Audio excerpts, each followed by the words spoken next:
लेकिन अभी तक हम सारे जो है एक स्टेट ऑफ शॉक में है। बगैर सवालात का जवाब दिए तो इसके बाद इनकी गाड़ी पे फायरिंग की गई और मैं गाड़ी आगे तक लेके जाता रहा। फिर मुझे बाद में एहसास हुआ कि अरशद को गोली लग गई है। कि ये दो भाई जो है खुर्रम और वकार, इनको कीनिया की पुलिस ने फौरी तौर पे छोड़ दिया। पाकिस्तान एम्बेसी के लोगों ने जब कहा कि हमें उन तक एक्सेस चाहिए तो उनका नहीं जी आप इन तक नहीं जा सकते। कि अरशद शरीफ को कीनिया आने का मशवरा किसने दिया? कीनिया में वो किसके फार्म हाउस पे रिहाइश पजीर थे? बहरहाल इसका जवाब मुझे मिल गया। मैं आपको बताऊं। बिस्मिल्लाहिर्रहमानिर्रहीम, अस्सलाम वालेकुम। कल रात पाकिस्तान के एक नामवर सहाफ़ी, हमारे बड़े अच्छे दोस्त, इंतहाई अच्छे इंसान अरशद शरीफ जो हैं वो कीनिया के शहर नायरोबी में उनको कत्ल कर दिया गया। ये खबर जब पाकिस्तान पहुंची तो मुझ तक और बाकी सहाफ़ी दोस्तों तक तो पहले तो इस बात पे यकीन ही नहीं आ रहा था। बाद में बहरहाल जिस तरह तस्दीक हुई वो मैं अपनी पहली वीडियो में बता चुका हूँ। लेकिन अभी तक हम सारे जो है एक स्टेट ऑफ शॉक में हैं। अभी तक हम सकते के आलम में हैं। यकीन नहीं आ रहा कि अरशद जो है उसका हंसता मुस्कुराता चेहरा वो अब हमारे दरमियान नहीं है। एक लर्जा है जो तारी है, यकीन माने ये अल्फाज नहीं है वो बयान करने के लिए।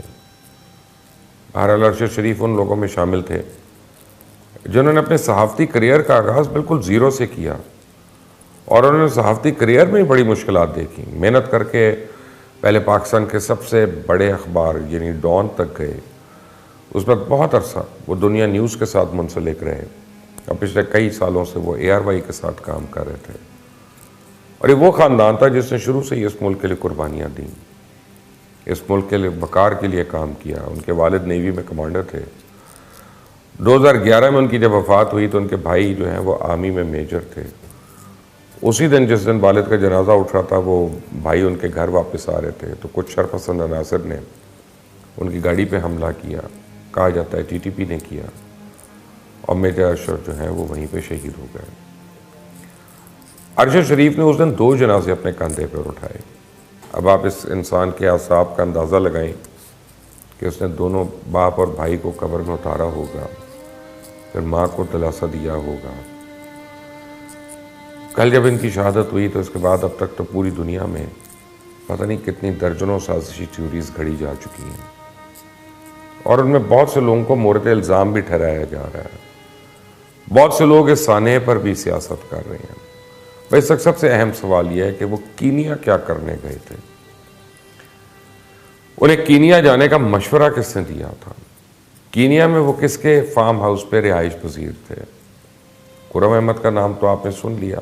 वकार खुर्रम का भाई वो क्यों था वहाँ पे?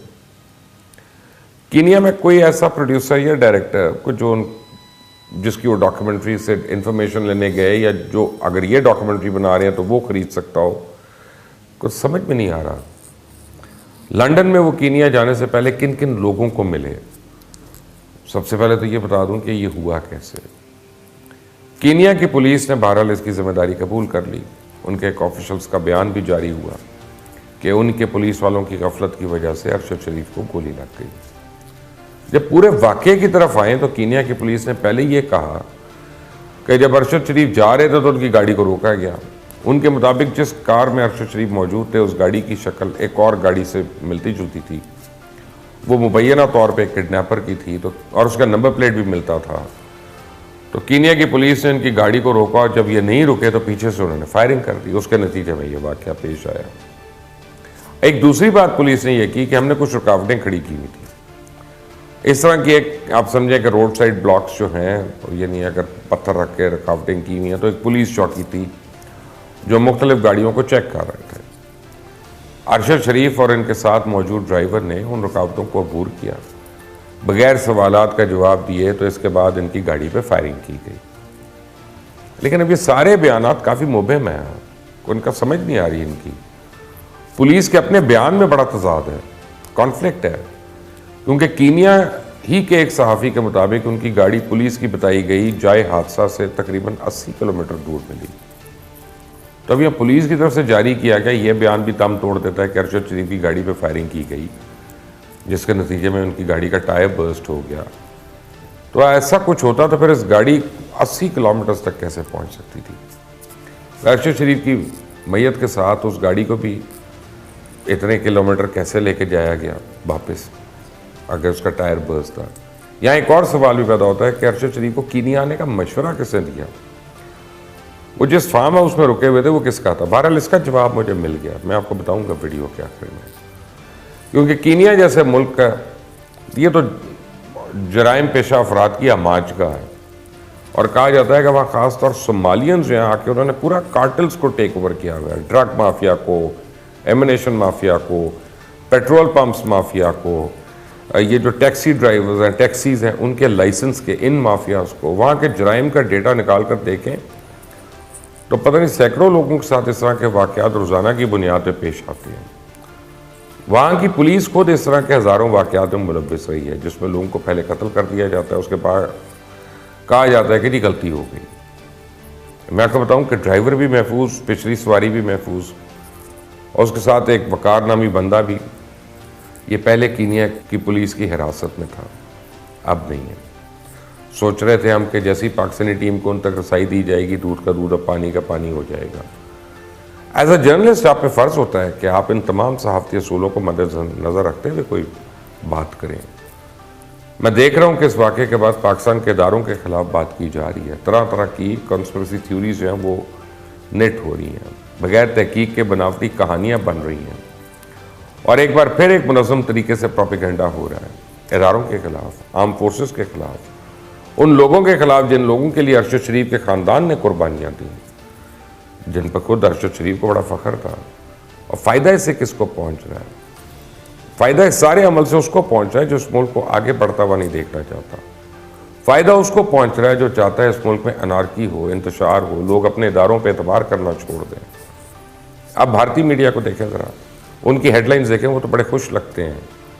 वो इस बात पे खुश हैं कि जो साजिश हो रही है इदारों को और लोगों को सामने लाने की, वो कामयाब हो गई, और मज़ीद अब इस प्रोपेगेंडे को तक़वियत दी जा रही है। बड़े बड़े भारतीय प्रोपेगेंडा सेल्स इसमें आ गए हैं। ट्विटर पे आप ट्वीट देख लें, जो इदारों के ख़िलाफ़ सामने आए उनको एक पूरी मुहिम के साथ लोगों तक गलत मालूमात या डिसइंफॉर्मेशन पहुँचाई जा रही है, उनको गुमराह करने की पूरी कोशिश की जा रही है। यहाँ तक कि कल शाम को जब पाकिस्तान और इंडिया का मैच ख़त्म हुआ था तो पूरा भारत जो है वो कोहली, विराट कोहली और इंडियन टीम और उसके ऊपर लगा हुआ था, और तारीफ़ें और ये और वो, और कुछ स्टेट्स निकाल रहे हैं, ये कर रहे हैं, किसने कितने लंबे चौके मारे, छक्के मारे।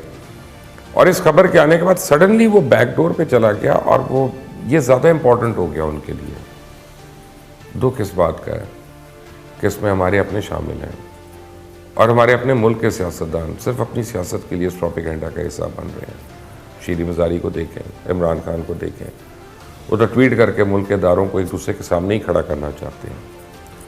पहले तो बगैर सबूत के कौमी सलामती के दायरे के बारे में मुहिम चलाई जा रही है, उस बाद अदालत को भी इसमें शरीक जुर्म किया जा रहा है, या शरीक किया जा रहा है कि जी आप इनके ख़िलाफ़ कुछ करें। अदालतें अपना आईनी इख्तियार रखती हैं, उन पास बेपनाह ताकत है, कानून के मुताबिक ही हर केस की तहकीक हो सकती है।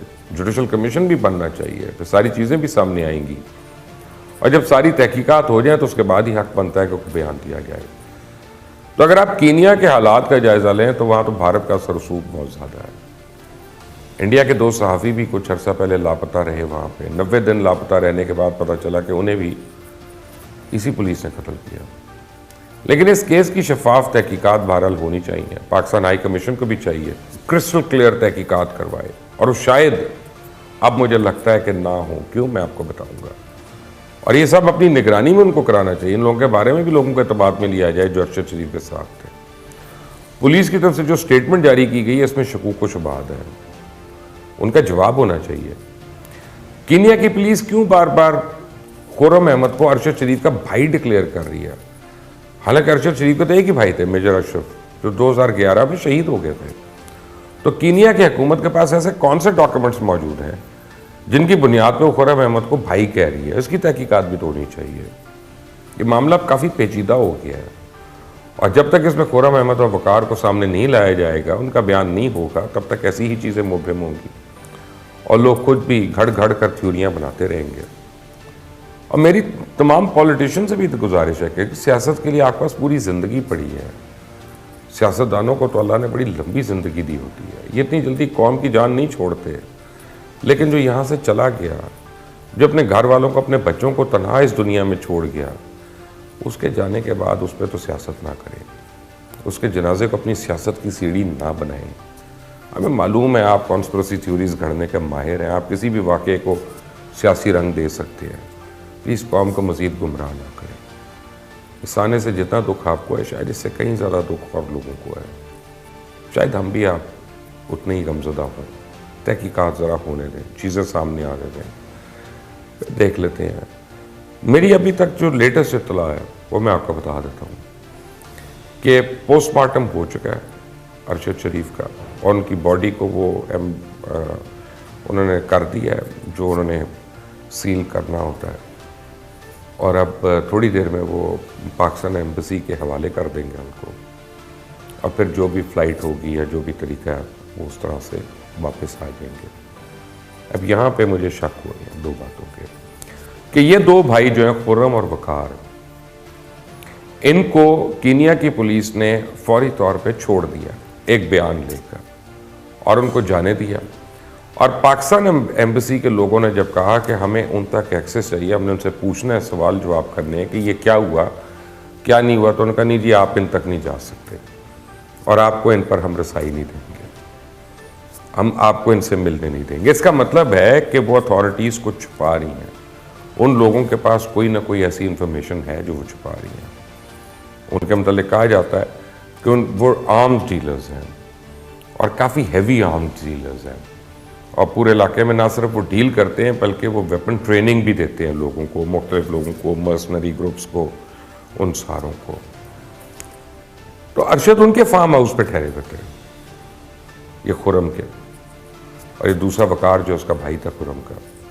तो वहाँ पे ठहरने की क्या वजह थी? क्या इनकी कोई डील हो रही थी, क्या कोई कारोबार था, या कोई किसी के मुतल्लिक को, राइवल के मुतल्लिक को स्टोरी थी जो उन्होंने उनसे करवानी थी? लेकिन ये तो वो सवालात तो ऐसे बहुत हो सकते हैं, जवाब तो उन दोनों ने देना है। तो पुलिस ने एक सरसरी से उनसे स्टेटमेंट लेकर उनको रिलीज़ कर दिया। क्या पाकिस्तान एम्बेसी जो है इसके ऊपर जोर डाल सकेगी? मियाँ शहबाज शरीफ ने आज केनियन प्रेसिडेंट को कॉल किया और उन्होंने काफ़ी स्ट्रिक्ट मुतालबा किया है, यानी भरपूर किस्म का कि जी इसकी हमें ज़रा क्रिस्टल क्लियर हमें चाहिए तहकीकात।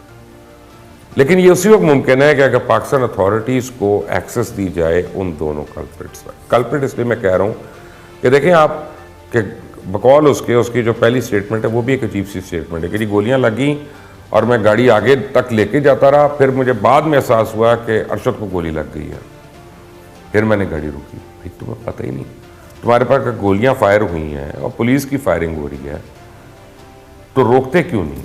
अनलेस एंड अनटिल कोई रीज़न है वहाँ से जाने का या भागने का। या ये नहीं पता था कि ये पुलिस का नाका है, कोई और गैंग का नाका है। बहरहाल टू मेनी क्वेश्चंस। लेकिन वकार और खुर्रम, उनको एक्सेस, पाकिस्तान अथॉरिटीज़ को उन तक एक्सेस मिलनी ज़रूरी है इस केस का अगर कुछ भी होना है तो। जो भी इस पर बातें आएंगी मैं आप तक ज़रूर पहुँचाऊँगा। आइंदा तक के लिए इजाज़त है।